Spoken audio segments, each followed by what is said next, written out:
Hispanic Patriot, a weekly podcast broadcast live from a secret, undisclosed location deep behind enemy lines here in Denver, Colorado. Here we speak the truth and nothing but the truth, so help us God. And now, without further ado, here are the hosts of the Hispanic Patriot, Nick Russo and Hugo Chavez-Ray. Give it up for Nick and Hugo! Hello, everyone. Hello. Welcome to another weekly edition of the Hispanic Patriot podcast. We're glad you're with us tonight. We are going to delve into Colorado politics tonight because we're in Colorado.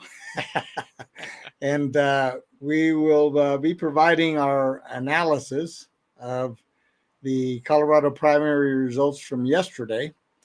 And I know there's a couple other primaries around the country that were interesting as well. And we'll kind of touch on those real quick. There are some predictable results as well as some disturbing trends. The most glaring issue in my mind is the absolute apathy that exists within the Republican Party. Low voter turnout means that important decisions about candidates chosen to compete in the November election are left to a small percentage of voters. In America, this trend is not sustainable. If this continues, we will soon not have a republic left to fight for because the active minority of voters, mostly from the left, will dictate our elected officials and by extension, our public policies. I have heard a variety of excuses from so-called pundits and self-described political analysts, and there's a myriad of reasons given for the low voter turnout. But anyway you slice it, it's a dangerous trend for our republic. Some say it's because of the incessant infighting within the Colorado Republican Party, to which I respond, it is some of these same self-righteous people / activists who are at the core of said infighting and attacks against our very own candidates and party officials. And I dare to say they're probably among the majority of those who didn't vote yesterday. So they gripe on social media, but they can't be bothered to vote. But the ongoing campaign against our party chairman, Dave Williams, is a prime example of disgruntled establishment types who are still butthurt because their power was taken away from them at the last party officer election. They've been lobbing attacks and unsubstantiated allegations against Chairman Williams ever since he was elected. When asked where the proof is, they can't produce anything beyond their rhetoric. It's really too bad that public officials cannot sue for slander or libel. I have never understood that about our system of jurisprudence. What is ironic is that some of the same people who are attacking Dave Williams are the same people who say that President Trump is being persecuted unfairly. So ask yourself, how do they reconcile the two? Today, as a member of the SEC myself, that's the State Central Committee, I received an official call for a special meeting of the State Central Committee to be held on Saturday, August 31st, 2024. The issue to remove or retain Dave Williams as our chairman will be one of the about 3 issues to be decided. We shall see if we have a state party left after that meeting. I'll be curious to see the attendance at that meeting. It is my understanding, and I stand to be corrected, that no proxy votes will be permitted at that meeting. So, if a member of the SEC is not in attendance, then they will not have a vote to cast. Additionally, there's the issue of having a quorum if enough members do not attend. So, those are some of the things that are on the table right now and going on here in Colorado.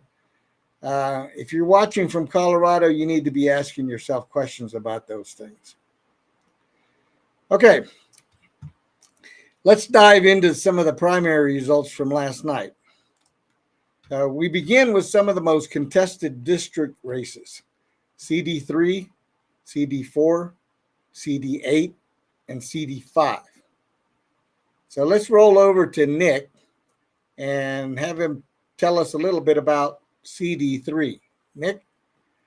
Very nice, very nice. Oh, excuse me. Well, the two districts we're covering right now has a lot of contention in it, aside from four, which is, of course, also very contentious, or was, of course. We had six candidates in this race, and the main candidate that everyone was looking at was Ron Hanks, of course, because he had been a congressman beforehand. He had attempted to run for Senate position, losing out to Joe O'Dea. And so this was, in my opinion, his real chance to retain his already existing position. But then out of nowhere comes this guy Jeff Hurd from the West Slope and sweeps. Jeff got 41% of the vote to Ron's 28. A lot of races, you'll notice this trend, were not extremely close. People seem to know who they wanted, and my analysis for both 3 and 5 are actually very similar. I'll probably get a little bit more to the point in 5 than 3. But basically, I think we have a situation on our hands where, like you said, people are blaming infighting. And what that really means is that they don't want drama. And what does that mean?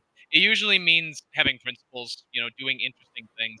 So, like, Ron Hanks, he got a lot of flack for being at the insurrection, this sort of thing. And in general, I think that he had sort of a weirdly uphill battle what isn't necessarily what he deserved. Because, in my opinion, just because somebody has done something quote unquote controversial, when Democrats do something controversial, it usually means good for their side. Democrats love when Democrats do Democrat things, but for some reason, when Republicans do Republican things, some Republicans get upset and they don't like that person anymore. So in this particular case, Jeff Hurd, attorney from the West Slope, he raised a lot of money. I don't want to say out of nowhere, but because the Western Slope is absolutely somewhere. But joking aside, we do see this trend, and not just here, but in other parts of the country, where somebody, because Jeff said all the right things, in terms of just pure public policy, as long as you're not necessarily the most ardent Trump supporter, you won't really find as much problem with him. He did condemn the terrible verdict against President Trump, but so did Jeff Frank, so did a lot of other people. So I think you see Republicans trying to make the right decisions when they're trying to appear principled and electable. And just coming from somewhere myself, where Chicago originally, where we had a lot of Republicans who they made their living off of talking like that, but then governing like something else because they thought that's what you need to do in a blue or purple state. That's what you're always going to run the risk of when you have people like Jeff Hurd over Ron Hanks, somebody proven like Ron Hanks versus somebody who is needing to be proved like Jeff. This is what I saw also in CD5. We'll get to CD5 when we do. Um, like I said, very much contentious otherwise. We have 4 other candidates. None of them broke 10%. And you'll see that actually quite often with this race in Colorado, these races, where the other candidates, we had healthy primaries. That's another problem, Hugo. You mentioned the turnout, and yet we have healthy primary elections. We have a lot of candidates, and you'd think that would mean a lot of generated interest. But for some reason, I think, like you said, it just means that you end up having small cliques of people who are the only people really working or doing anything. And I've heard this called from a dear friend of mine, the tyranny of the involved. You show up, you get your power. That does need to stop. And I don't know how you do that. I think you mentioned in other shows, Hugo, how your home country of Peru has mandatory voting.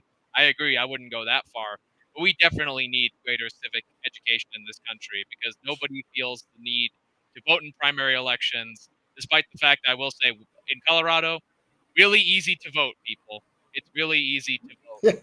It's really, It, really easy to vote. it can't be any easier. I voted at the mall. You Like get it was you get the ballot in the mail. You fill it out. You can drop it off at the nearest box which is typically within a couple of miles of your home. right. Like I just And went to my local mall and it was right or there. if you're doing it early enough, you can, if you want to trust the mail, you can do it that way.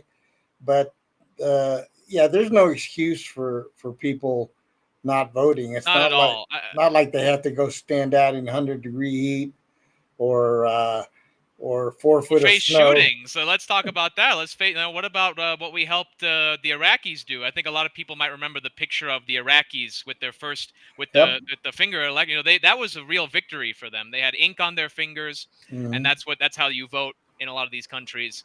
This is stuff people die for, and yet we can't do it in America because, like you said, what comfort breeds this sort of thing. And that's why we still have military month here at Hispanic Patriot. We still always try to honor the military because guess what? Our right to vote has been paid for in blood. So, we really got to at least have some sweat, but we don't even have to sweat. And there is one point I really want to make at the beginning of this whole thing. If you are Republican and you think that the elections are rigged, that is not an excuse to not vote. Just because you Yeah. think, and no, I mean, I'll be the last person again from Chicago. I know what stolen elections look like, and I saw it. Um, that is not an excuse to not vote. You have to vote, even if you think the whole system's rigged, because that's the only way that you can shove things within that cheatable system. You still have to be there. Just because you know that you're going to get taken down in the defense doesn't mean that you don't try to block that quarterback. Yeah, that's just a lazy excuse Yeah, for but I've heard people. it. A lot of people, what's the point of voting? It's like, Yeah, no, there's I've always a heard it. point. I've heard it too, and I cringe when I see people say stuff like that. It just, It's the opposite of what we're mentioning it for. It's the opposite of what election integrity is for. if you think their elections aren't fair, then that's all the more reason to vote and Exactly. create the numbers necessary so that the other side can't cheat. Exactly. And that's what we need to remember in the national election. If we learn anything from this, it's that we need to have energy in the coming national election. That is going to be so huge. And we've had more interest in national elections. Voter turnout might be down in primaries, but national elections are actually gaining more attention over time, even if the Yeah, final vote counts are going down. Like you said, this is unsustainable. We need to get more people voting. And Republicans need to be on top of it because if we are the ones who are getting out to vote. When I was a kid, the only people doing get out to vote stuff were Democrats. If we can invert that right now, because the Democrats basically are learning that they're under a dictatorial party that is going to shove Joe Biden out no matter how much people don't want him, uh, then Republicans need to be banging the drum, saying, "Hey, we're the only ones with real choice." And in yeah, CD3, in CD5, we will see a little bit more of that split locally, but I think nationally, that's the major lesson. But for Coloradans, we do have some extra lessons to learn, and we will be getting into that. yeah. But that's what I have to say on District 3 at the very least. You have someone that comes in saying the right stuff with a lot of money, with not so much baggage. I don't think it's baggage, but it's Well, less baggage. there's Then a this is what you get sometimes. there's a narrative going around, and I can't substantiate it, so we're not going to, put it Okay. out as fact. But there is a narrative and a suspicion out there that dark money is what went to Jeff Hurd, and that's the reason he was able to raise over $1 million in a congressional district race. Uh, Again, hopefully we can see down the line. We're going to do some research on that, and we'll Yeah. try to present more visual facts because we can look and tracer and see where the money came from, and see if in fact that's what took place. But what bothers me the most about Jeff Hurd, and again, I don't know that much about him because he's been kind of like a Came out ghost. of nowhere. He really did come Yeah, out of he's kind nowhere. of like a ghost in the district, and some people that I've known for a long time like and support him, but they can't give me reasons that they like to support him other than that he's from the Western Slope and they want someone from the Western Slope. That's fine and dandy, but give me something more than that. Give me some substantive information about the candidate and what makes you want him to be your Yeah, representative. no, exactly. I mean, locality is great, and we love it when people. I think he spent a lot of time in New York and other places, but don't so I'm not. None of this is disparaging against Jeff Hurd, but we really are going to watch how he votes above everything else. But it's just like voting for someone just because they're Hispanic and you're Hispanic, or this or that, or they have the same color hair you do, whatever it is.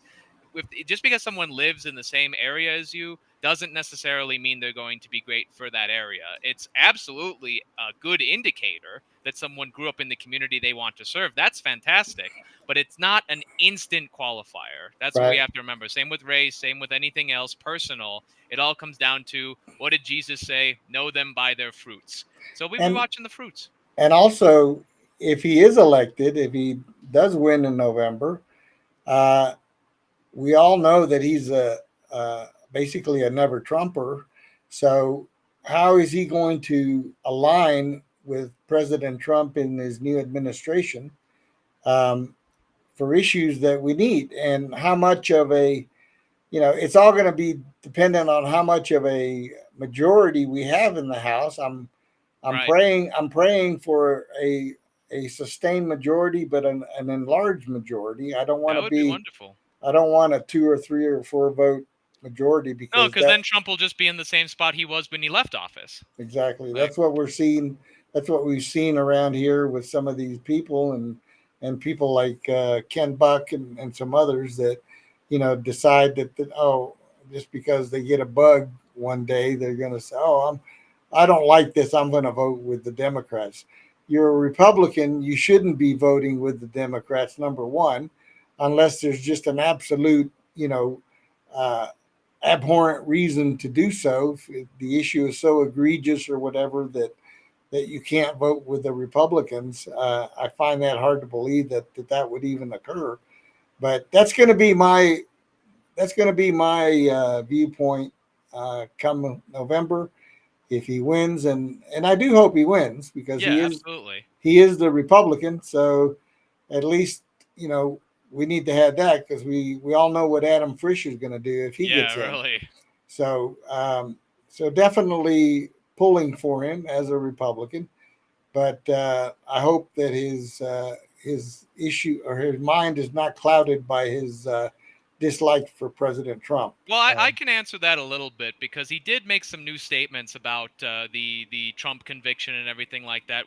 Here's what I'm hoping for is that President Trump will continue to show his good character throughout these ridiculous trials and the debates, and I think he will win over what I call the lukewarm anti-Trumpers. They're anti-Trump mostly to get what they believe is moderate Republicans. But I'm hoping that these people can rally these same people to the president when it is time for the national election. And that'll be their first test. That will be their first test. Do they help Republicans up and down the ballot once already elected out of the primary? We will be watching that. We do expect our Republicans to work for other Republicans, especially those further down the ballot. So we will be watching, always diligent and always fair. We definitely encourage all Republicans to get behind their candidates and to work this election cycle, It can only help. not just sit on their hands. And hopefully the turnout in November is going to be much better. Got to learn lessons from that. We But can that is pray for my that. analysis for District 3 right there. Okay, thanks. Now in CD4, Lauren Boebert was the clear winner with around 44% of the vote, and the nearest challenger with around 15%. So there were 6 candidates in that race. And interestingly enough, if you added up all the votes the other 5 candidates received, as opposed to Lauren Boebert, that total would have exceeded Lauren Boebert's total. But we all know politics doesn't work that way. There's 5 other candidates, so there's you can speculate as to which candidate voters would have voted for Lauren Boebert had their candidate not been in the race.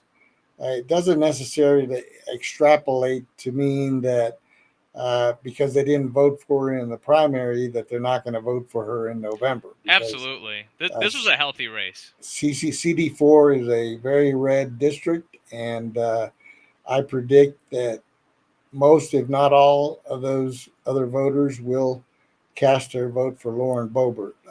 They're definitely not going to cast it for that Democrat challenger. No, So, not at all.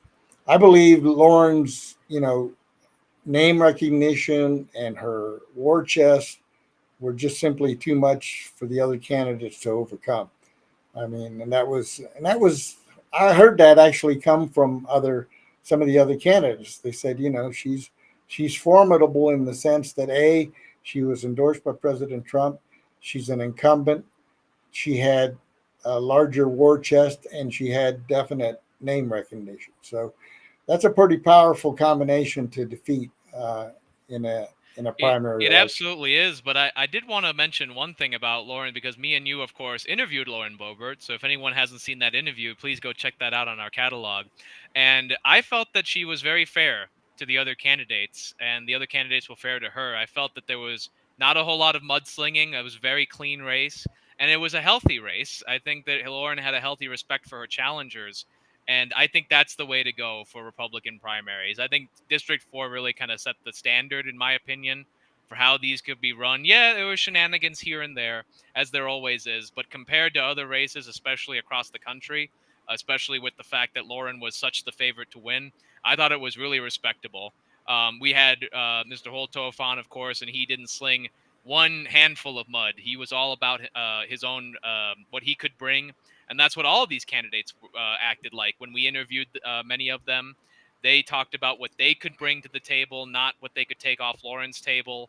And that I won't ever forget that night in Weld County because there was Yeah, some great virtue there between the candidates, and I hope we see that going forward because that, like I said, I think that set the standard right there. Lauren and everyone very respectful, much yeah. respect. And the one thing that's bugging me is about these news reports. When I just heard one before I came on the show, and that was where they said that Republican Lauren Boebert won the primary in the seat after leaving her current seat district because she was going to lose. Yeah, That's that's not true. We actually know from our interview itself, she answered that that is not Yeah, true at all. but that's the narrative that the dishonest media is putting out there, that she left District 3 because she knew she was going to lose. No, That's that's not. ridiculous. Yeah, she told us directly, and she was very brave in my opinion for this. She said she wanted a new start for her family, and this is where she wanted to start it. She easily could have given some other answer, but she went right to the meat of it. And I'd Yep, say that tells me that she was telling the truth because she easily could have, given a non-answer there. So no, she that has nothing to do with this at all. We have personal knowledge that that's not the case. So yeah. that's really shameful from the media to, but it Well, shows that they can't fight her on anything except her policies. So that means her well, character is pretty solid to the media. that's par for the course for the liberal Uh, media. I mean, that's all they do is find ways to throw digs at Republican candidates. yeah, maybe they'll do So, something useful for once. yeah, like take a long vacation. That would be Yeah. fantastic. So as we close on CD4, I think that it's safe to say that Representative Boebert will be the odds-on favorite to continue having a Republican in that seat. Uh, Yep. that would be a huge upset, if you will, if that Yeah, didn't I don't happen. think we'll be seeing that this year. Uh, No, especially in District 4. No. Staying right in District 4, we also had a special election to Indeed. fill the remainder of Ken Buck's term after he cut and run like the coward that he is. Greg Lopez was the expected winner, and he ran away with it with about 60% of the vote. So he will be going to D.C. to serve the remaining Absolutely. 6 months of the term. He was not a candidate for the primary to run in November. So that needs to be made very clear. He's Yes. basically the placeholder for that seat. So Greg will be going to serve CD4 for the next 6 months. And we are very happy about that. Is Hispanic representation, not only that, but Greg Lopez, I think, is one of the most articulate people when it comes to Hugo, what you've been shouting from the rooftops for so many years about the importance of the Hispanic vote. So I think that that's what he'll bring during that time. I think he's going to think about what he can do as the placeholder.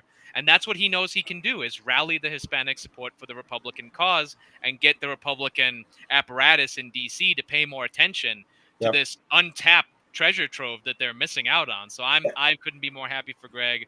Big shout out to Greg. We appreciate what he does, and looking forward to him being in DC, even if it's just for a little while. And that's what actually that has already occurred. I've watched him in a couple of interviews already, and he brought up the fact of the importance of the Hispanic vote, and he brought up uh, a solution that we've been talking about for years, which is called the red card solution. I don't know if Yeah. you're familiar with that one. Please From tell it to our audience because it is worth well, saying again. It's with absolutely Helen brilliant. Kriebel, she was the founder of that, and Helen has sadly passed away last year. But she came up with this red card solution, which is basically a program by which immigrants who want to come to America and work, but not necessarily stay or become citizens. Basically, it's a work permit visa type program. Now, there has to be sponsorship by employers, but employers who are in need of certain labor can uh, sponsor certain workers to come here. They would receive not a green card, but a red card, and that gives them the permission and the legal status to work in the United States for a time. There is expiration dates, and they can be renewed, but basically, it would be a way to uh, alleviate that issue that people say, well, we need labor, and that's true, but we need labor in different industries and uh, different levels of education, etc. So everything from crop pickers to executives in aerospace or whatever, engineers and things of the kind. It'd be so much So easier to track because then you would exactly know what industry these workers are working in. It would be exactly, great data. It'd be great data. exactly, and then it would give them the meaning the workers that ability to apply for those red cards and be able to come here to work because the dirty little secret is that not everybody that comes here wants to remain here Exactly. and or become citizens. They just want the opportunity to work, earn some money, and support their families back in their home country. And So supporting us through taxes and other means. I mean, it's yes, a win-win, but the win stops being a win when these people can use the green card to cut in line and to stay here over time and to do all kinds of things because that they're open to the potential immigration. This is a great system. It eliminates the quote unquote need for yep. illegal immigration, and we're so happy that Greg is bringing that up in DC. So Well, glad for that. he's going to plant the seed, and that was one of the things on his agenda. So hopefully he's successful in reaching enough people that he's got that seed planted, and when he leaves, somebody will take it up. Maybe even Lauren will take it up when she goes in at CD4 representative. But somebody needs to carry that banner and promote that initiative because I think it's a great program. A few years back, the Colorado Hispanic Republicans did a forum down at the Denver Athletic Club, and we had Helen Kriebel and others there talking about immigration, and she explained the red card solution very, very plainly. And for anybody who's interested, look it up. Just Google red card solution, and you will see the details of that program. And I think it's one of the great solutions. It's not the only solution, but it's one of the solutions that can be used to reform some of our immigration laws and stop this inflow of illegal immigrants. Yeah. So So good luck to Greg Lopez, yes, we Congressman. wish him Godspeed to DC. Yep. All right. Nick, you're up again. So Oh, it's good to be up, better than down. it's you're up. You were on deck. Now you're up to bat. So tell us about CD5 now. Well, And I'm excited for CD5. you live Anyone? there. Yes, I did. So I did vote, and I was very happy. Like I said, at the mall, very very easy. We actually have a Catholic chapel in Almar, so we're very very happy about that. So you can, after you're done doing harm to the country with your vote, you can go get confession about it. You know, if you're voting Democrat, if you're voting Democrat, but but CD5, I actually wrote a sort of a detailed analysis that's on our Facebook page, and you can see that. We're putting it up on the website when we can get articles up.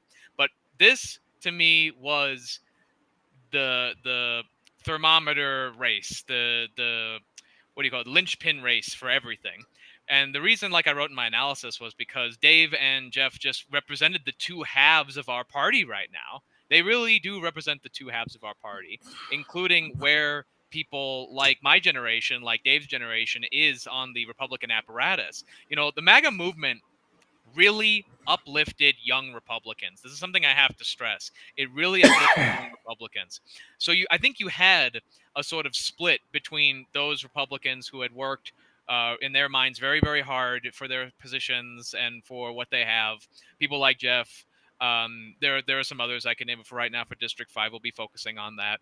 And Dave represents the up and comers, the more I would say soldier like attitude of working with the movement, working collectively, because we've just seen our whole lives that individual great Republicans throughout the decades were getting smashed down. They were not given the support that they needed, or they didn't have that larger network. So I felt that Dave would have fit better in the larger network of House Republicans. But at the same time, Jeff brought in more of the moderate support from the district and from Colorado in general that you'd need to do the big thing. Jeff had a lot of big ideas that he wanted to push in Congress, and that's fine and good and all, but you need support of other Congress people to do that. So if the Republican Congress is looking more MAGA, then people who have that movement persuasion of the general vanguard attitude, they needed to be elected. Whereas if, Well, let's say, we needed to work with the Democrats more, Jeff might have been the better choice. So I think the voters had a choice, and they chose something more moderate and more applicable to what they thought would work with more Republicans than just the MAGA movement. I'm not sure if that's going to be the right decision, but at the end of the day, I think it comes down to how the rest of the House falls, how the rest of the country falls in terms of the House voting. But because I think you noticed, Hugo, is a pretty big difference between Jeff and Dave. well, he 65-34. in vote results. That's one thing. Um, Regarding Jeff, he has claimed uh, that he is pro-Trump. Yes, So we're going to see, you know, how good he is at his word. I'll give him the benefit of the doubt for now, I will and too. if he doesn't turn out to be, then I guess we'll have reason to criticize him at that point. Yeah, I personally believe that the district can be served could have been served well by either one of the two candidates. I agree too. Jeff is a good man. Absolutely. He's got a good background, and my only issues with him were his affiliation with Americans for Prosperity and the little dig that he put in when he kind of praised AFP's endorsement of Nikki Haley. He backtracked from that, maybe upon advice from his campaign. We'll never know, but the bottom line is that he came out at the end and said that he was pro-Trump and that he would support President Trump's agenda. So, America First agenda, and so we're going to hold him to that, provided he Absolutely. wins in November, which in that district should not be an issue. No, Uh, and the one thing that I did want to say, I apologize if I cut you off, Hugo, if there's anything else you wanted to say about that, because I had a few more things to say about this race right here. no, that's all. Basically, I think that one thing this really showed, because I mean, we have to talk about some of the things that may have hurt Dave Williams, and I think one of the things was legitimately the infamous emails about the LGBTQ month, Pride Month, and all that. Yeah. And I think the reason for that is playing. Let's talk about the meta of politics in Colorado. Log cabin Republicans are very powerful in this state. That's just a fact of the matter. Same with women Republicans, women for Trump, and all these sorts of things. And while even a lot of the, actually, I would say ubiquitously, the log cabin Republicans are against completely the trans indoctrination. They're against gender confusion. They're against all these things. So I think that trying to play those two groups off of each other may not have been the wisest move for Mr. Williams, because I absolutely adore his Christian faith. I think that that was one of his strongest. Same with Ron Hanks, actually. That push for the Christian faith, I really appreciated that. But in terms of politics, we are living in a time of confusion. We are living in a time of various political persuasions of all different kinds. We have, Lady MAGA on one side, and we have the Christ is King crowd on the other within the movement. Yeah. So I think whenever you take a bold stance to be one archetype or the other, you're going to lose support from the other. And that's sort of the tough part of being a principled candidate, is that you are going to lose support politically. So I think that Dave Williams did, I don't want to say overreach, because that's not really what, in my opinion, he did. But I think it's the matter that the kind of passion that he had, especially young passion, is very easily misunderstood. And I say that as a young person myself, who's very often misunderstood for energies and passions, let's just call it. And as many of us were when we were growing up. Back in the day, and I said this in my analysis, I think Jeff would have been a mentor to Dave. They wouldn't have been in two different factions. But because we had this situation in the Republican Party for so long where old people did one thing and young people did another, I think at the very least with this race, you're seeing that gap close. And even with our show, the boomer and the millennial, we are getting squeezed together as Americans. So we can't do the factionalism and, oh, you go over here, you go over there, cliquishness that we did before. I think that is breaking down. And I think Dave, should have went into this race trying to break down those barriers rather than build them up. And I think that's ultimately the strategy that lost him a lot of voters. But I still think that both candidates are absolutely integral, very virtuous people. I said that at the first debate, what it was going to happen. I saw Dave's relative inexperience in the first debate, but I also saw his passion. I saw Jeff's having to defend his long-term record, but also had a lot of positives. So the fact that we had just two great candidates that were so different, that allowed us to see where the voters of Colorado are. And like with District 3, which I've heard, I think they want more often the safer, more moderate candidate. But the fact that moderate candidate is still pulling 100% for Trump, that is a big victory. And if Dave, of course, it was endorsed by President Trump, I don't think that his loss says anything negative about Trump, because his opponent is pro-Trump as well. Jeff and Dave are both pro-Trump. So even if he just endorses one, the other one is still endorsing the president. So there's no lack of unity lost here. This is still a unified party in that sense. And that's, I think, is the real victory for Dave Williams supporters in District 5, is that you are still going to get a Trump supporter no matter what. And if you're worried about that, and if you didn't vote especially, you got your lesson. Be involved. Be involved even if your guy loses. That's going to be a huge lesson to all Republicans across the country. Be involved even if your guy loses, because so long as the guy that loses is not Donald Trump, we still have a future and we still have a lot of hope in this party. Yeah, and what I would say in closing for that district is that personally, I applaud the courage it took for Dave to absolutely take the position that he took. Not a lot of politicians would have taken that position. Number one, I 100% agree with what he put out. And the dirty little secret, Mr. People out there who claim to be Republicans, everything that he stated is actually in our platform. That's true. So let's not get too wishy-washy about what Mr. Dave Williams said. He basically said what was in the platform, and he stood up, and regardless of the consequences, he stood by the courage of his conviction. So for that, I believe he deserves to be applauded. I agree with that 100%. Any man who's willing to stand up for his principles is a man we cannot knock at all. That's the thing. This is not, I like to say it this way: losing and winning are sports terms. They're not political terms, and they're certainly not military terms. These are not sports games. These are very important civic duties, responsibilities, and privileges that we get, because we don't want to live in a dictatorship where all of this is decided for us. That's a huge, huge lesson, is don't ever want these decisions to be made by other people besides yourself. and your constituents and your peers. And again, if you feel disconnected from your community, from your constituents, from your voter bases, go out and talk to them. Go out and talk to people, because you'll be amazed by the amount of connections and the amount of association you can make. Maybe you'll have people who want you to run for office one day. Yeah. That's an amazing part of our democracy, of our republic. All right. Great stuff. All right. Let's move over to CD8, where our good friend and one of the guests that we had on recently, Mr.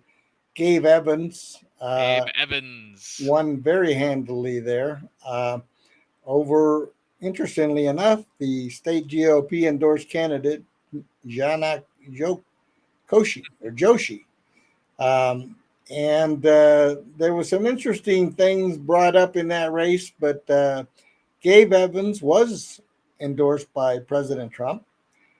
So there's a victory, and this was a Yeah. resounding victory. We had almost 78% to 22%. So I'd say that's a pretty good victory despite the low turnout. Um, so CD8 is a district that was formed the last cycle. So this is only the second election for CD8. And the seat, unfortunately, is currently held by Miss Caraveo, who's a Democrat who served in the state house. Not for long, we hope. And no, she served in the state house. I meant that I wish Gabe would beat her. But She works in the U.S. House now, holding that seat. But I am very optimistic about Gabe Evans versus Ms. Caraveo, because she has done nothing in that district, and that district is heavily Hispanic. So we hope to be helping Mr. Gabe Evans going into November gain absolutely a huge victory in CD8, and that being, Gabe Evans is a Hispanic veteran, and he's a former police officer.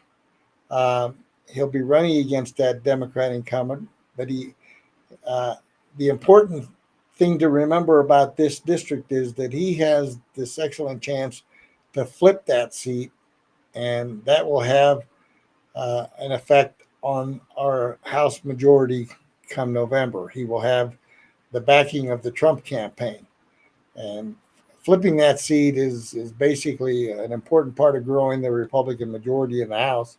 So we hope Gabe to have on the show a couple more times throughout the campaign, and I think that's going to be one of the races to watch.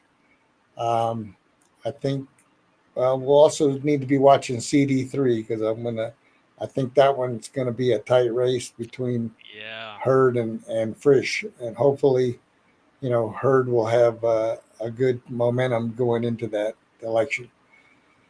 All right. So congratulations to the winners in those districts. Wanted to touch a little bit about our friend Adriana Cuva, who was not successful in her bid for state senate, but to her defense, it was her first run for public office, and we suspect we haven't heard the last of Miss Cuva. She will be not back by a long shot.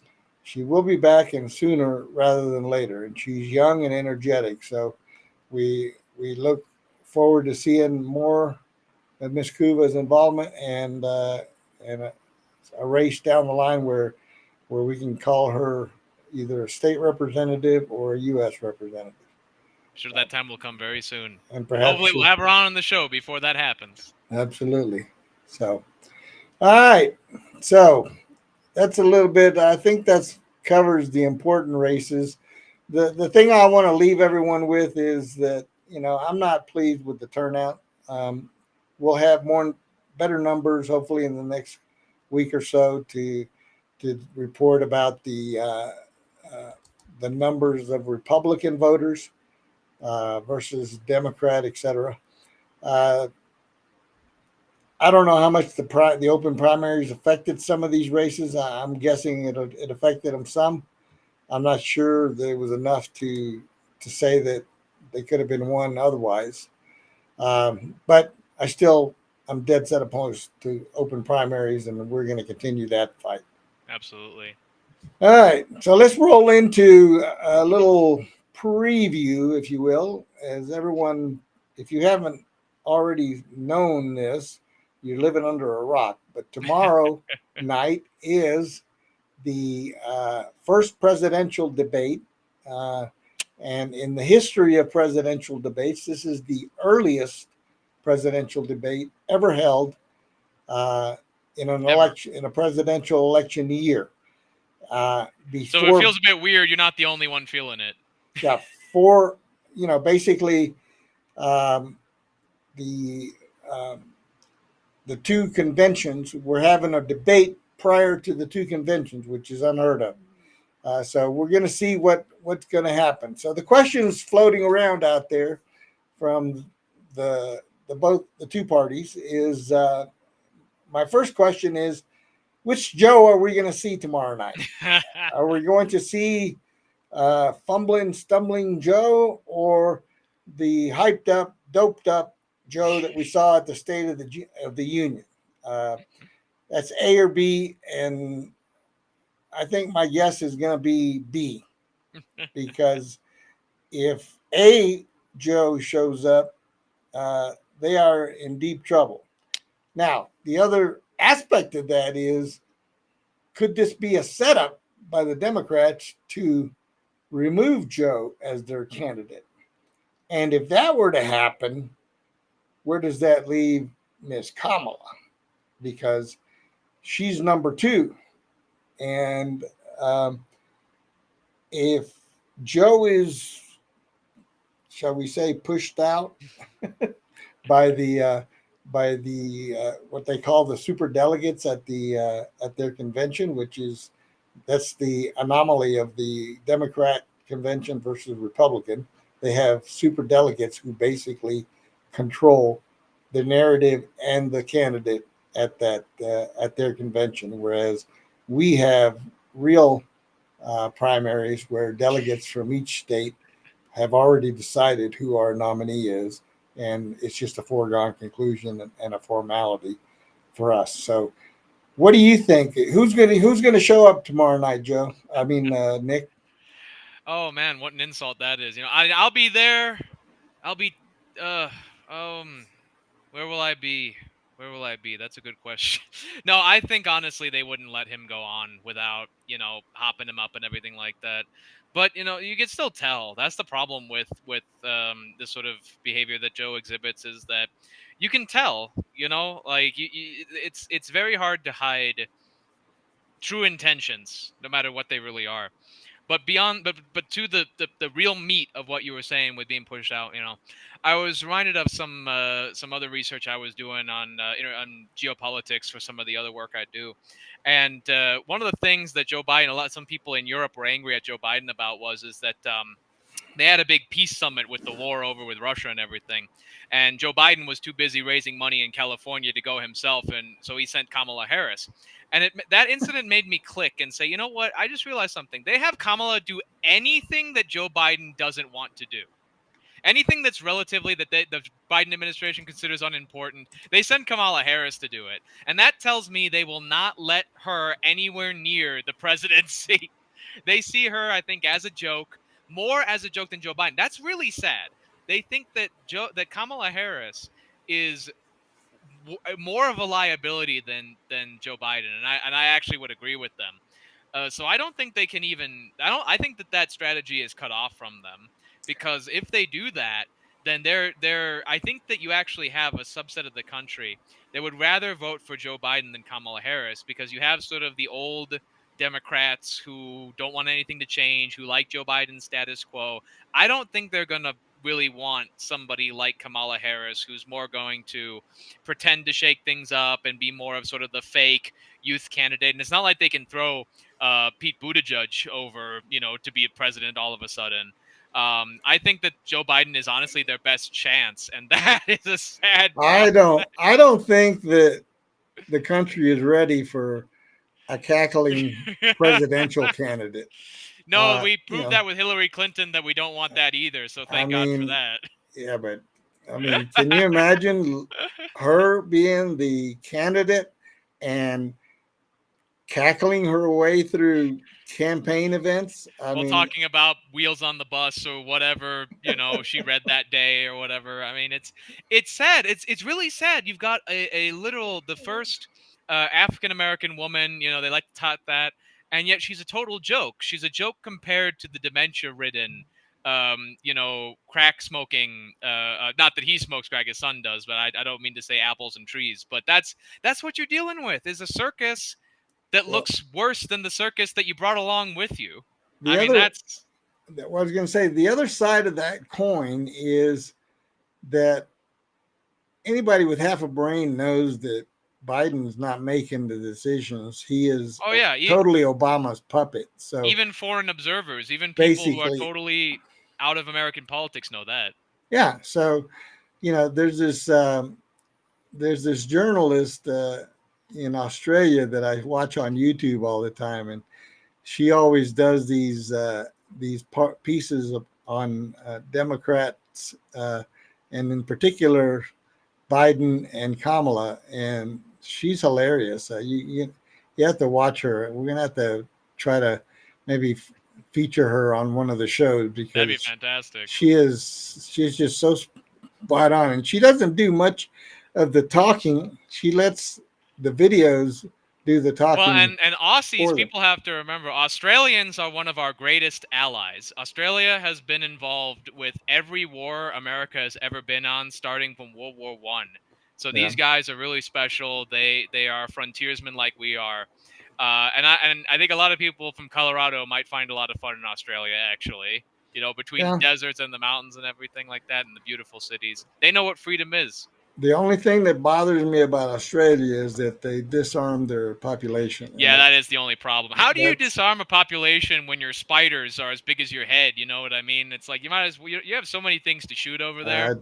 uh, you know I'm just not I'm just not on board with that. And But to the but debate as it is, I think we're going to see um, a prepared Trump and a very unprepared Biden. I don't know why they agreed to have the primary. I know why the Trump campaign did, but I don't know why the Biden campaign agreed to have the debate so early. Because, like you said, this is the first debate where the two candidates aren't technically even the primary elected candidates. These are two private citizens voting. Well, I mean, Joe Biden's the president, former president, but aside in the primary aspect, these people aren't chosen to be what they're debating about yet. We know that they're going to. We know that's a formality, but that process hasn't taken place yet. So it's let, interesting to see America going forward like this. We doing stuff that we know is going to happen, but we're not quite ready to do the procedure, or we don't want to do the procedure because we already know the foregone conclusion. We can see more of this in American politics. We might see a more streamlining of other things as well. That would be very interesting. and here's the other uh, question in the minds of people out there, and that is number one, keep in mind that this debate is being hosted by CNN, That's the elephant the in the room right here. the communist news network, and then Jake Tapper and Dana Bash, two of the biggest Trump haters out there. It's ridiculous. And one of the rules is that when it's not your turn, your mic is cut off. Like kindergarten. So let's see how fair CNN is going to be to President Trump and how many times they cut him off as opposed to senile Joe. Well, they already cut off one of his aides. I sorry, I forget her name right Oh now. yeah, the She other was on night CNN. Yeah. You remember that? I saw that. Yeah, there was a very good clip that came out this week, and they just threw off a Trump spokesman, for being a Trump spokesman and speaking the truth. Yeah, Oh, if you talk bad about my colleague Jake, he's not talking bad about Jake Tapper. He's saying exactly what Jake Tapper said in the past. This is a exactly. man who called Donald Trump's presidency a national nightmare. Yep. There is absolutely no lack of bias here. And the thing is, though, Hugo, I think Donald Trump knows that. I think Donald Trump knew that 100%. And I think he's counting on getting flack live on television because he didn't have a problem with that with the fake trials. He didn't have No. a problem with that with the impeachment, the fake impeachments. So a fake debate. I mean, Donald Trump at this point is the master of throwing shade at the fakers. So I think that he's roaring up for this. We will be watching that tomorrow and be preparing to have a lot of analysis because this is going to be big. This is really, like you said, historic. This is the first time it's ever been done this early. First time it's ever been done before the conventions. This is going to be worth watching. This is the most viewers CNN will have in the history of the. Spot on analysis. And where's Jack Nicholson when you need him? You can't handle the truth. That should be Trump's tagline throughout the whole thing. Because CNN has already proven that they can't. Yeah. They won't even let his spokesman speak. So how are they going to let him speak?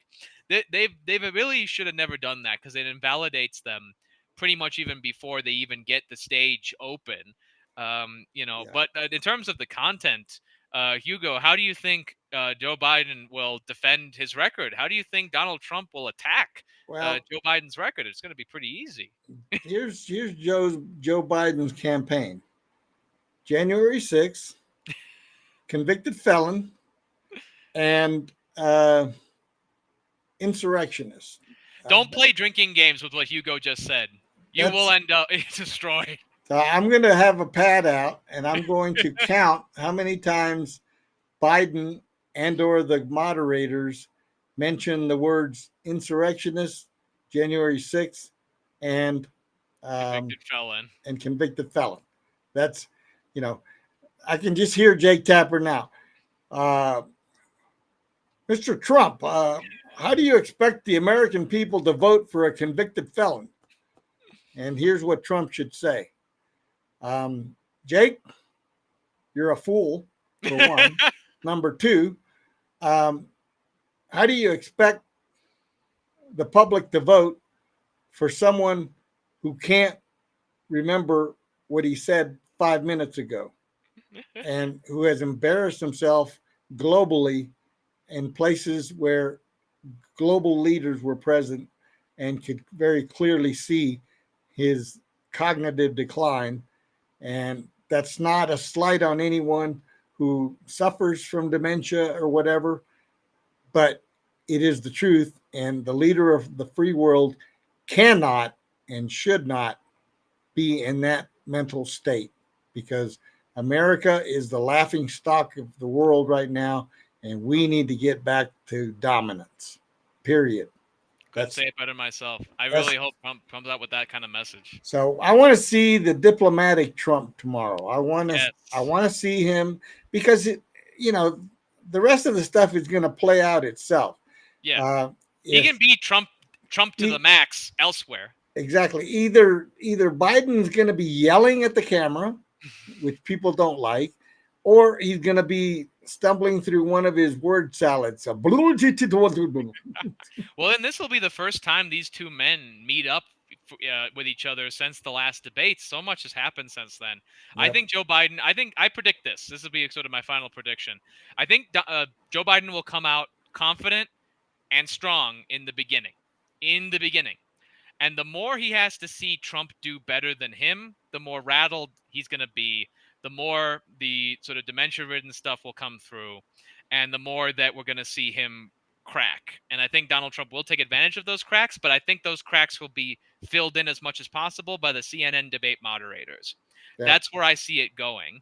And it'll just be a matter of, like a soccer match, will Joe Biden leave the goal open for Trump, or will hit between his handler's work and CNN's backup? Will they be able to stop Trump from sinking into goal? I have confidence in Donald Trump's ability to debate. No confidence in Biden's obviously ability to debate, but I do have confidence in CNN's ability to spin. If they get a chance to ask each other one question, I would have Trump look directly at Joe Biden and say, "So Joe, you still want to go out behind the gym? You still want to take that drug test?" Man, goodness. I like that. That's fantastic. Amazing. It's going to be a hoot. It's going to be a good one. So I've got the popcorn ready and my beer, and I'm going to enjoy. I've been invited to several watch parties, but I wanted to stay home and watch it so I don't get interrupted. I can stop and rewind if I need to, and I'm going to be taking some notes. So I hope you do too. Absolutely. Next week we'll kind of compare notes and kind of see what the results were of that historic debate. And So, bring it all to our audience, who we appreciate every week and every yep. day. All right, we're up against the clock. Look at that. Time flies when you're having fun. Absolutely. And we'll be having a lot of fun with you guys for many years to come, we hope. Yeah. So we hope you enjoyed tonight's show. Hope we imparted some information that you may or may not have known. We gave our perspective, and then we'll be watching tomorrow night, and next week we'll touch on the key points of the debate, and we're looking at some different guests for the upcoming shows, and then of course we're just around the corner from the RNC, where we will be doing some live on the spot interviews with folks and reporting from the convention. You So don't want to miss that. And Hugo, we have 4th of July coming up. We Fourth can't of forget July. that.